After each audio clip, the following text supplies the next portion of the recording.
is a canvas of wonder. Let curiosity be your guide to explore. Welcome to the conversation. Glad to be here, as always. Yeah.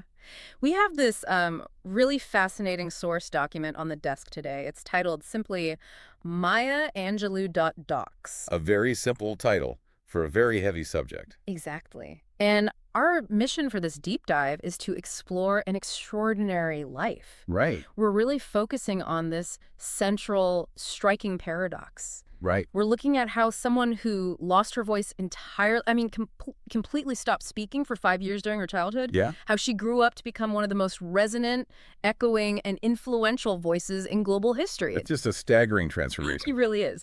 And we are going to trace the architecture of exactly how that happened today. You know, in an era where we are constantly encouraged to broadcast our opinions. Right. Everyone has to have an opinion on everything. Exactly. To speak up at every opportunity and fill every quiet moment with content. There's something deeply grounding about examining a historical icon whose ultimate power was forged in profound silence. Her life offers this compelling counter-narrative for you to think about. It suggests that deep observation and forced quiet might not be a weakness. Or avoid. Right, not a void, but rather a powerful incubator for future resonance. Okay, let's unpack this. Because if we are going to understand the height of her achievements, we have to start at the absolute foundation. We do. According to our source document, Maya Angelou was born on April 4th, 1928 in the United States. April 1928. Yeah. And right from the beginning, the environment is incredibly complex. Her parents separated when she was very young. Which is a huge foundational shift. Absolutely. A shift in reality for any child. And following that separation, she and her brother were sent to live with their grandmother in the American South. Right. Growing up in the segregated South, that systemic weight was something she was absorbing daily, well before she even had the adult vocabulary to fully process the fierce racial discrimination surrounding her. The environmental factors at play there create a highly pressurized reality for a young mind. Think about a child navigating the dissolution of her immediate family structure. While simultaneously being relocated. Exactly. Yeah. Relocated to a society operating under deeply entrenched systemic racial discrimination. It forces a kid into a state of hypervigilance. Because the world is communicating its harshness on multiple fronts. Spot on. She is learning the rules of a fractured family and the unforgiving rules of a fractured society all at once. And then, and this is where the source reveals a major turning point, it's something happens that drastically alters her trajectory. Yeah. When she was only 8 years old, she experienced a traumatic event. Just 8. Just 8 years old. The document notes that the psychological impact of this trauma was so severe that she simply stopped speaking. She withdrew her voice from the world. For nearly 5 years. It is hard to even comprehend that. To imagine the internal landscape of a child holding that much pain, shutting down their primary mechanism for outward connection for half a decade, it really reframes our understanding of resilience. What's fascinating here is how we typically categorize silence. Oh, absolutely. The cultural default is to view silence as an absence. Yeah. A lack of communication, a surrender, or a total shutting down. Like giving up. Exactly. Right. But if we look closely at what the source document tells us about these 5 years, her silence was far from empty. It was active. It was a profound, active incubation period. The text notes that during this time, she found immense comfort in books and literature, immersing herself in the works of famous writers. She wasn't projecting her voice out into the world, but she was furiously pulling the world into her mind. It's a striking image. This young girl retreating into literature to decode the architecture of language in total silence. Right. From age 8 to roughly age 13, those are the critical developmental years when most kids are actively testing their voices. They're socializing. Yeah, they're learning how to socialize, how to argue, how to joke, using trial and error in conversation to define their personalities. And she completely bypassed that external trial and error. She did. Our document points out that reading helped her discover the raw power of words internally, completely uninterrupted by the social pressure to actually speak them aloud. She was studying the mechanics of language in a vacuum. Oh, that's a good way to put it. When you strip away the daily trivial chatter of everyday conversation, you are left with the distilled essence of what words can achieve. Yeah. She was observing how the great writers could evoke immense sorrow, towering joy, or righteous anger, simply by arranging symbols on a page. She was learning the rhythm, the cadence, and the emotional weight of language. According to the historical record in our source, it was this exact realization, This deep relationship with literature. right, this intimate relationship with literature that slowly built the bridge back to vocalization. Wow. She had forged a completely new relationship with communication itself, understanding its power before she ever attempted to wield it again. That internal mastery totally sets the stage for her eventual re-entry into the world. It does. Because when she finally steps back into the external flow of society, she engages with it on an incredibly broad scale. Here's where it gets really interesting. I love this part. As a young woman, her resume becomes this sprawling, vibrant tapestry of lived experience. The source tells us she became the first Black female streetcar conductor in her city. Just think about the sheer grit required for that. Right, to break both racial and gender barriers in that specific era just to secure a public transit role is astounding. Yeah. And she doesn't stop there. After navigating the rigid industrial reality of public transit, she pivots entirely. Completely different direction. She goes on to work as a dancer, a singer, and an actress. That pivot from the industrial to the performative is so crucial to understanding her later literary voice. How so? Well, it is very easy to look at a list of roles, streetcar conductor, dancer, singer, actress, and see a scattered or disconnected career path. Sure, it looks a bit random on paper. Exactly. But viewing it through an analytical lens, these widely varied jobs functioned as foundational field research. Field research. Yes, a streetcar conductor occupies a unique vantage point. You are managing a schedule and enforcing authority, but you're also observing the full, unfiltered spectrum of humanity. That's true. Everyone rides the streetcar. Right. The tired workers, the wealthy, the marginalized, all sharing a brief, confined space under your watch. If you view it through that lens, that front row seat to the daily theater of public transit almost acts as a writer's workshop. Absolutely. You're studying character, dialogue, and social dynamics in real time. And then she transitions into the performative arts. The singing and dancing, Dancing and singing are disciplines deeply rooted in rhythm, breath, and pacing. which are huge for poetry. Elements that are absolutely vital to poetry, and acting requires the conscious embodiment of empathy. You have to step into another person's psychological framework to project their narrative believably. By working across these radically diverse spheres of society, she was actively gathering a vast, nuanced perspective on human nature. Collecting data. Every passenger she interacted with, every rhythm she danced to, every song she interpreted was collecting the raw data of the human condition. Yeah. She was building a massive internal reservoir of empathy and understanding. It makes you look at your own varied experiences differently. The jobs or phases you might currently view as weird detours could actually be the field research necessary for your ultimate calling. That is a great takeaway for anyone listening.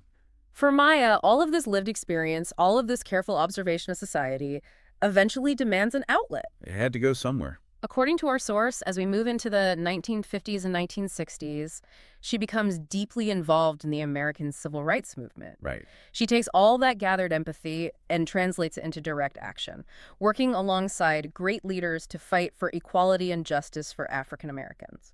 The transition from observation to active participation marks a real maturation of her voice. Yeah. The 1950s and 1960s were a deeply turbulent, transformative era.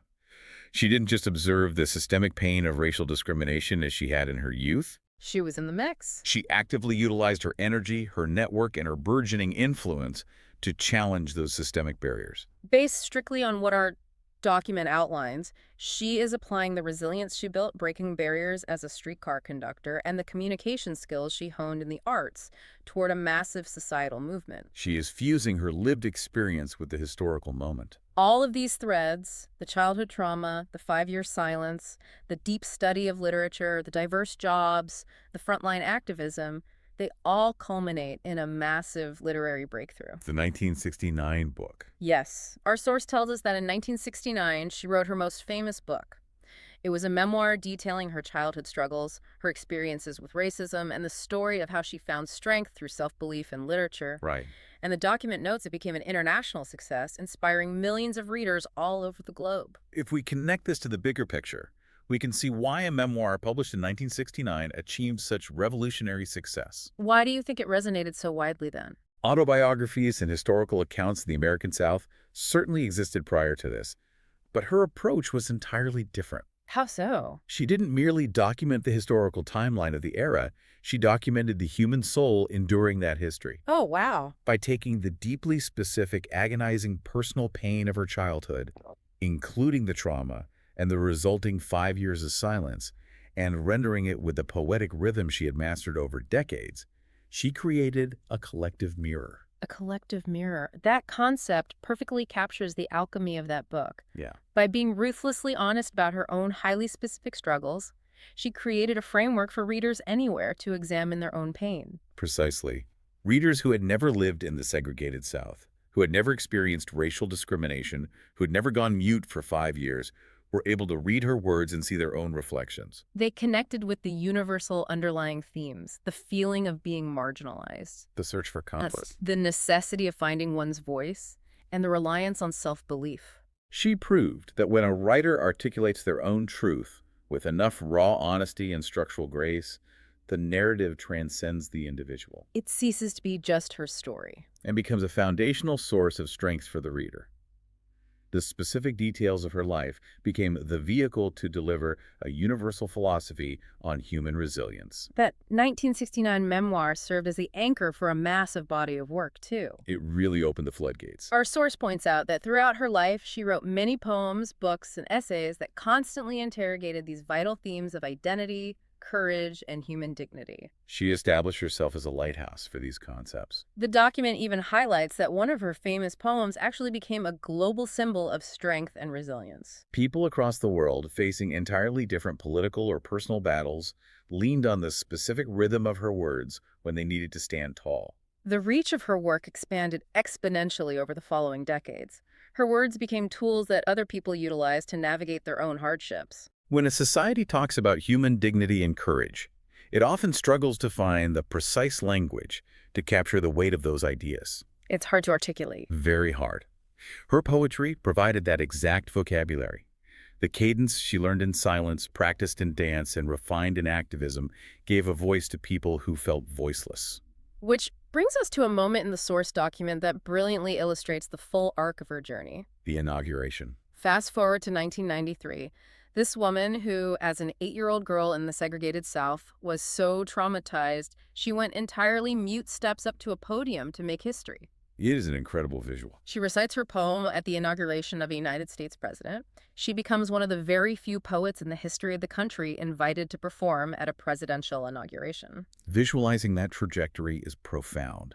From the absolute margins of society From the depths of the forced, traumatic silence to the literal center stage of American power and global attention, broadcasting her voice to millions of people simultaneously. That 1993 inaugural recitation stands as the ultimate vindication of her life's philosophy. It wasn't merely a ceremonial honor. So- It demonstrated on a global stage that a voice nurtured in profound silence, tempered by vast, varied lived experience, and refined by the relentless fight for justice, holds an undeniable gravitational pull. The nation paused to listen to the cadence of a woman who once believed she shouldn't speak at all. Just beautiful. Yeah. According to our source, Maya Angelou passed away on May 28, 2014, but her literary and cultural contributions continue to operate as an active force in the world today. So what does this all mean? Yeah. When we look at this entire document, tracing the timeline from 1928 to 2014, moving from the pain of systemic discrimination and family separation to the heights